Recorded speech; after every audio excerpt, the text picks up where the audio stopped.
this system I had been turning to for help through all of these years that I had been assuming existed to take care of me was actually a system of control. And I just hadn't seen it for what it was because I had never said no to it before.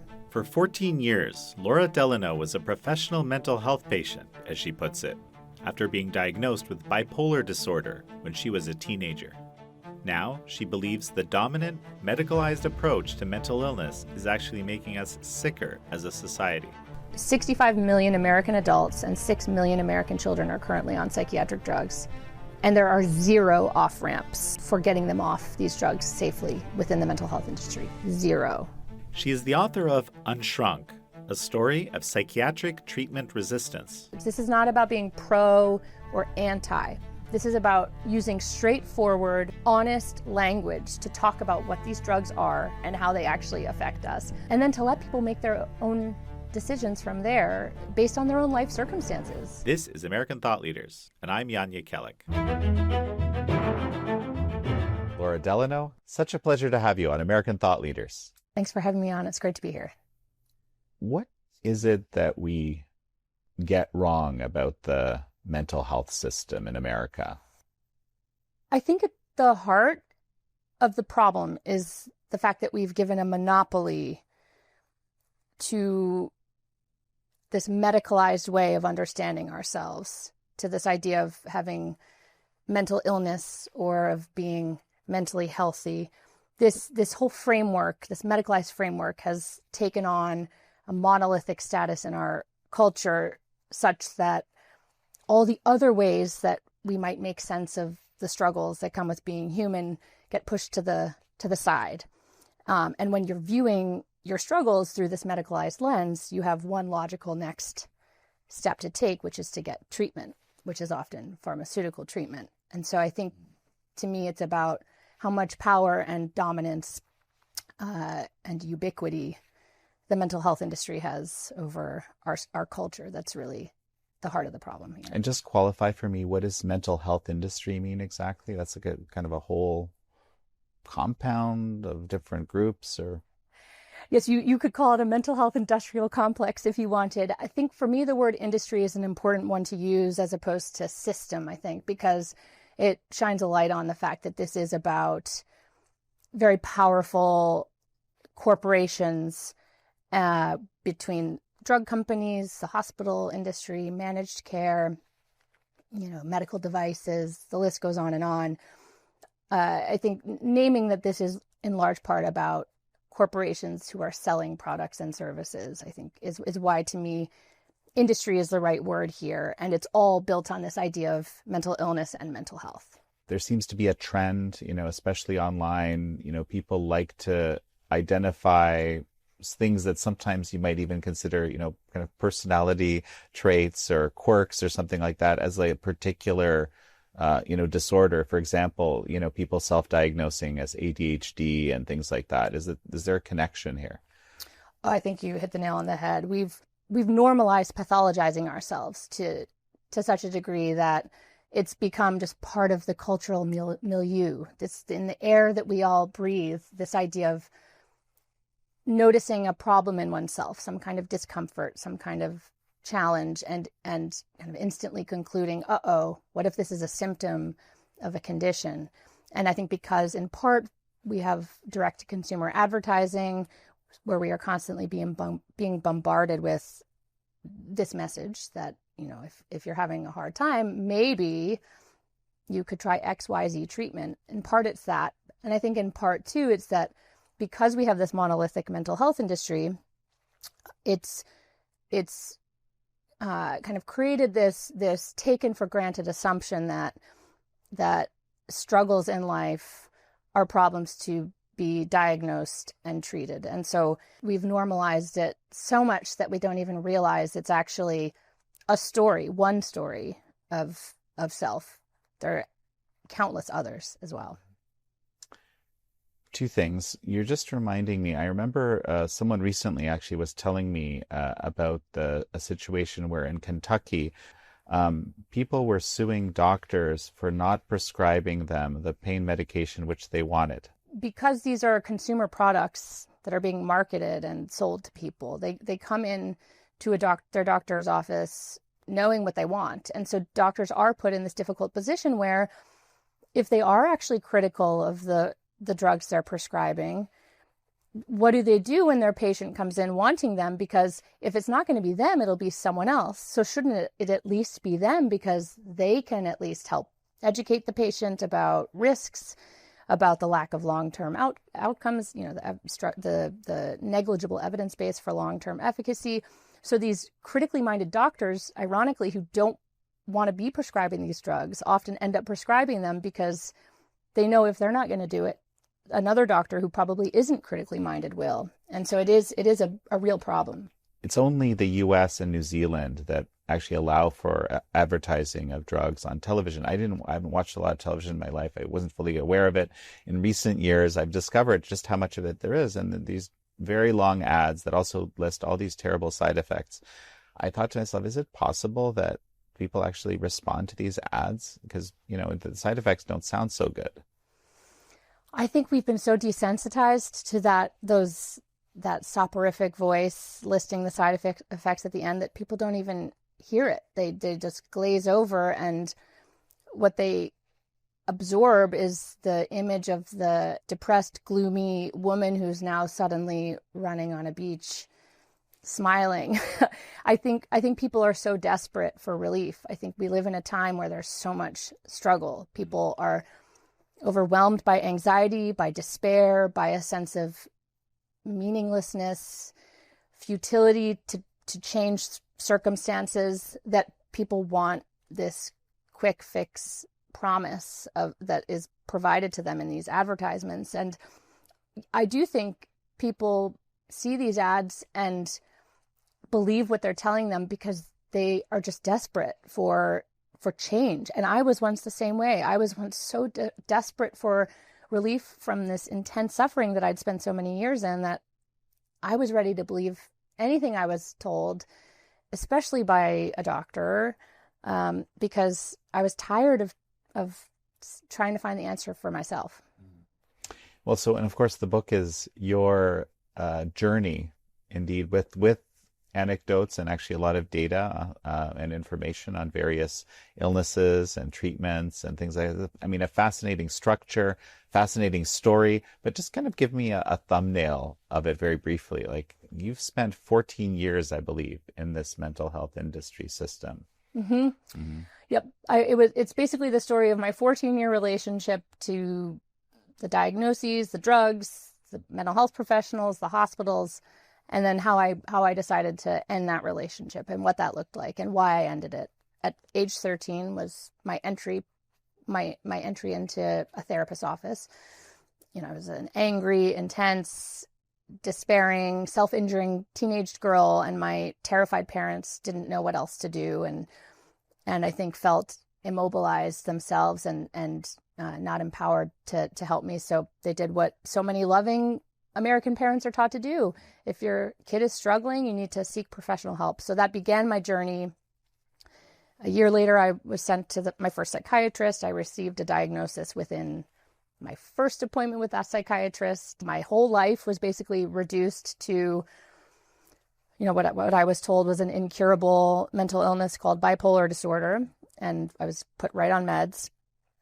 And then spent a few years refusing to accept this diagnosis. Something in me knew that the struggles that I was experiencing were actually healthy responses to the environment that I was in, to the pressures I felt on my shoulders at school, with sports. I was this very driven, perfectionistic kid.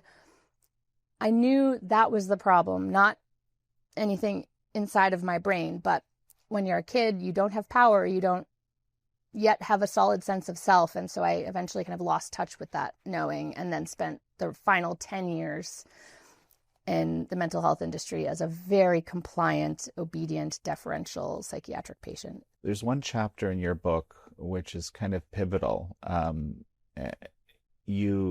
For the first time, you decide not to comply, and you're faced with the fact that it's really not your choice. And that changes things. Just kind of tell me a little bit about that. Sure. I loved writing that chapter. So prior to this moment you're pointing out, I had been this compliant patient, just so desperate for relief that I basically turned my entire life over to my doctors and eventually my 7-person treatment team and just said, you guys are the experts on me. Just tell me what to do, what meds to take, what therapy do I need to be in, what program do I need to sign up for, because I just want to feel normal. I just want to feel like I belong here. And with every passing week, month, year of being this compliant patient, my life kept falling more and more apart. I kept getting physically sicker, chronic health issues, mentally and emotionally. I kept, spinning out. My ability to care for myself just completely dissipated, and I was completely dependent on my family. But I kept every step of the way turning my life over to these doctors. And so by 2010, at the age of 27, I had basically become a professional mental patient, as I like to put it. And it's a provocative phrase, and I use it deliberately because I was the embodiment of this just crazy, unhinged, completely non-functioning, barely there human. And I was in a program. It was February 2010. I was 27. I was in a program, going to the hospital every day from 9 to 5 for groups and therapy and all of that. And a psychiatrist caught wind of the fact that I was maybe becoming suicidal, which I was, but I wasn't actually in that moment going to kill myself. And he said, why don't you just check yourself in and just get taken care of, go to the short-term unit. You'll feel more rooted, So I said, yeah, that's a great idea. I'm just going to go home and get my belongings. I'll come back later this afternoon. And he wouldn't let me leave to do that. Things escalated. I began raising my voice. He called security. And that was the moment that I realized that this system I had been turning to for help through all of these years, through the most formative years of my life, that I had been assuming existed to take care of me, to help me feel okay in my skin, was actually a system of control. And I just hadn't seen it for what it was because I had never said no to it before. And that changed everything for me. And it dislodged this faith that I had had through all those years in my doctors and the pills and the hospitals, just this unquestioning faith that these people were going to eventually help me feel okay. And suddenly in an instant, it all just kind of blew up. And I suddenly was like, what have I been participating in? How did I not see this? And Laura, just one quick sec. We're going to take a break. And folks, we're going to be right back. And we're back with Laura Delano, author of Unshrunk, a story of psychiatric treatment resistance. When people are suicidal, the protocol is to, prevent them from going through it. And they lose some of their ability to exercise their agency for their own good. That's how I understand it, right? And you had been suicidal before in earlier chapters. But in those cases, you agreed to what was suggested to you as opposed to resisting. Doesn't it make sense that this doctor would do that?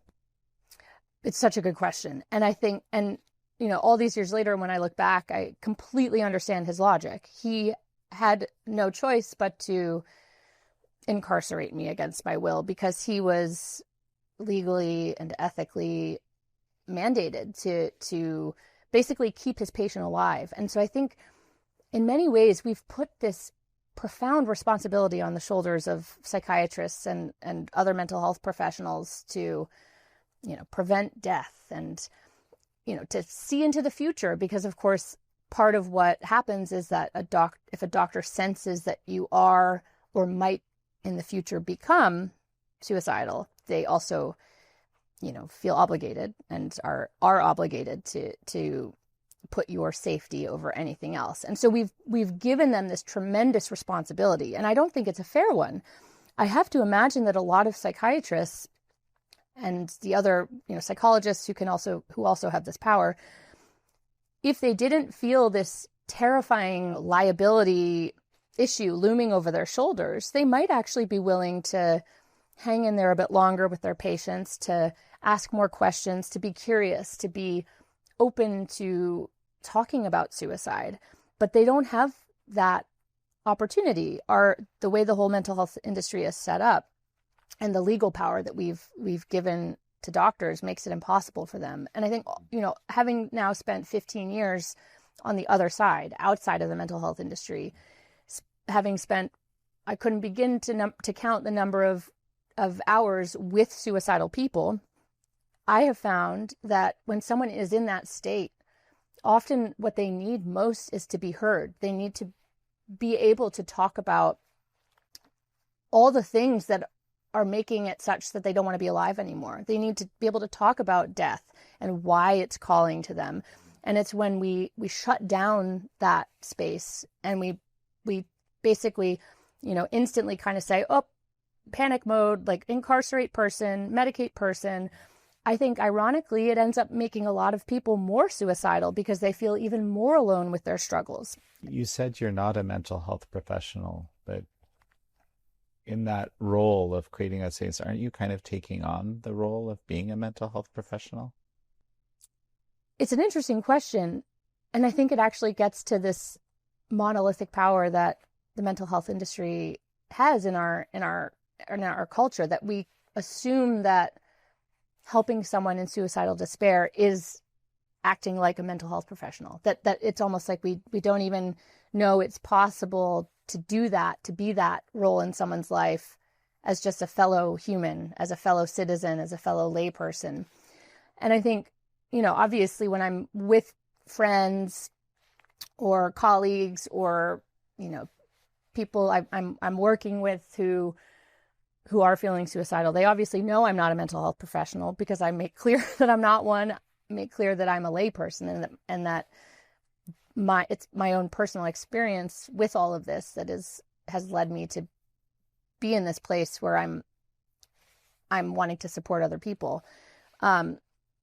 So I think, I know for a fact that a lot of people think that's dangerous, and that for whatever reason, a non-professional sitting with someone who's in suicidal despair is going to make it more likely that person kills themselves. I would just say I profoundly disagree. And having been a suicidal person through many, many years of my life, that's the one thing I never actually got. I never actually had anyone sitting with me and truly ready and kind of like brave enough to hear me talk about all the reasons why I didn't want to be alive. I just never had that chance. I think it might have led me down a very different path. How did you ultimately make this decision to, I guess, leave the system in all its manifestations? So after that forced hospitalization, I had 2 more encounters with this power that mental health professionals have to force and coerce. And looking back on my life, I thought to myself, what if it hasn't been treatment-resistant mental illness this whole time? What if it's been the treatment? In an instant, my faith in these drugs, that I just never once had stepped back to question, ever, literally from freshman year of college onwards. I had questioned them at the very beginning, but I'd forgotten that. I wasn't even in touch with those instincts at that point. It blew up my faith in this kind of quick fix, the quick fix promises of the psychiatric drug paradigm. And now suddenly, like, what if there's another path for me? What if there's another way? What if it's not one of these 2 options? And I felt curious for the first time about my future, which I had no opportunity to feel because I had believed for so many years in this life sentence of, chemical imbalance in my brain. Oh, you can manage it with meds, but it's incurable. I mean, that's a hopeless story of self. And so that kind of began this journey I've been on ever since. I knew in that moment I have to give myself a chance at figuring out who I might be beyond these drugs and beyond the diagnoses as well. Before we finish up, tell me about the Inner Compass Initiative and, what you have built here. So our mission is to help people make more informed choices. We don't push any kind of agenda. We've been painted that way by certain media outlets recently, but really we have a lot of free information on our website where people can learn about the history of the DSM, how psychiatric drugs are researched and brought to market, the rating scales that are used to diagnose people, how those rating scales come into being, basically all the information that we should be given prior to accepting a diagnosis and starting a psychiatric drug. We have a community of people at our, it's called Inner Compass Exchange, for anyone thinking critically about the mental health system. And it's all built on this idea of the power of lay people helping each other, of expertise, not through the institution, through the letters after your name, but through having lived it yourself. So there's support groups there. There are discussions happening. No one's telling each other what to do. No one's telling people how to, that they should come off their meds or anything like that. It's just people sharing about their own experiences with one another and providing hope and support and basically filling the void that we all wish the mental health industry was doing a better job addressing around, helping people who've decided for themselves they want to come off these drugs. And I think the other big piece of what we do is, and what we're really focusing more on in the coming months and years, is helping people's stories, the power of storytelling. This information has been available all along about the DSM, about the drugs, about all of it. These FDA drug labels have been sitting on the internet since each of these drugs were approved. And yet here we are with an epidemic of people on these drugs. So clearly the data itself isn't going to change things. It's going to be our stories. It's going to be the power of identification, of seeing yourself in someone else's experiences, that helps you kind of step back and rethink your life and make decisions that are actually true decisions for yourself. I think so. We have a stories library that we're in the process of developing, where we're going to help people tell their stories of engaging with the mental health industry and then disseminating those stories more broadly. For anyone who feels something in them that's like wondering, like, is this the path that I want for myself? Are these drugs really my end game here? Is there another way for me? Is there another way to make sense of my experiences? Well, Laura Delano, it's such a pleasure to have had you on. Thanks so much for having me on. It's been so great to chat with you, and I'm grateful to be here. Thank you all for joining Laura Delano and me on this episode of American Thought Leaders. I'm your host, Yanya Kellett.